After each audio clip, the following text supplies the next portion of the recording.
सरस्वती शिक्षा समिति पाली द्वारा संचालित इस ऑनलाइन कक्षा में एक बार पुनः आप सभी विद्यार्थियों का हार्दिक स्वागत अभिनंदन। आज हम कक्षा अष्टमी विषय विज्ञान पाठ 9 जंतुओं में जनन इसके अगले टॉपिक के बारे में चर्चा करते हैं। आज हमारा टॉपिक है, आपको ये जानकर आश्चर्य होगा कि अनेक जंतुओं में निषेचन की क्रिया मादा जंतु के शरीर के क्या होती है, बाहर होती है।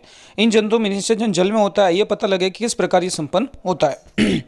बसंत तथा वर्षा ऋतु के समय किसी तालाब या मंद गति से बहते झरने का भ्रमण कीजिए। जल में तैरते हुए मेंढक के अंडों को ढूंढिए। अंडों के रंग व साइज की इसकी नोट कीजिए। बसंत तथा वर्षा ऋतु में मेंढक जो तथा टोड पोखर तालाब मंद गति से बहते झरनों की ओर जाते हैं।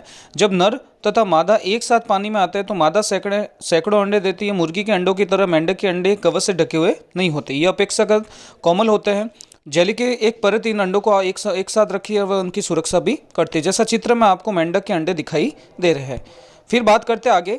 मादा जैसे ही अपने अंडे देती है, नर उस पर शुक्राणु छोड़ देता है। प्रत्येक शुक्राणु अपनी लंबी पूंछ की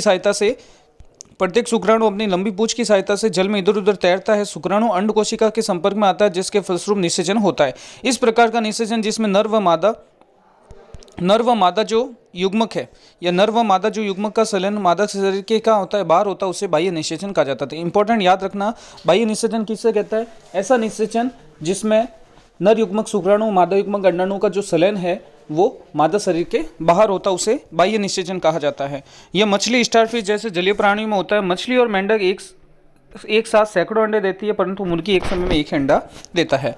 आइए बात करते हैं आगे। यद्यपि ये जंतु सैकड़ों अंडे देते हैं, लाखों शुक्राणु निर्मोचित करते हैं, सारे अंडाणु निषेचित होकर नए जीव का निर्माण नहीं करते। इसका कारण यह है कि अंडे व शुक्राणु निरंतर जल की गति, वायु की गति, वर्षा से प्रभावित होते रहते हैं। तालाब में दूसरे जंतु भी इन अंडों का, शुक्राणुओं का क्या करता है? भोजन बनते हैं तथा अंड कोशिका व शुक्राणु की बड़ी संख्या में उत्पन्न होना आवश्यक है, ताकि उसमें से निषेचन होकर नए जीव का निर्माण हो सके। गृह कार्य, सजीवों में जनन क्यों आवश्यक है, समझिए। दूसरा क्वेश्चन, मनुष्य में निषेचन प्रक्रम को समझाना आपको। तीसरा क्वेश्चन, आंतरिक निषेचन होता है तो मादा शरीर के में या मादा शरीर के बाहर, नर शरीर में या नर शरीर के बाहर। फिर अगला, एक टेडपोल जिस प्रक्रम द्वारा वयस्क का निर्माण कर वयस्क में विकसित होता है, उसका नाम लिखना, उसकी प्रक्रिया का नाम लिखना। एक ह्यूमन में पाए जाने वाले केंद्रकों की संख्या लिखनी। ये गृह कार्य आपको अपनी नोटबुक में करने हैं। धन्यवाद।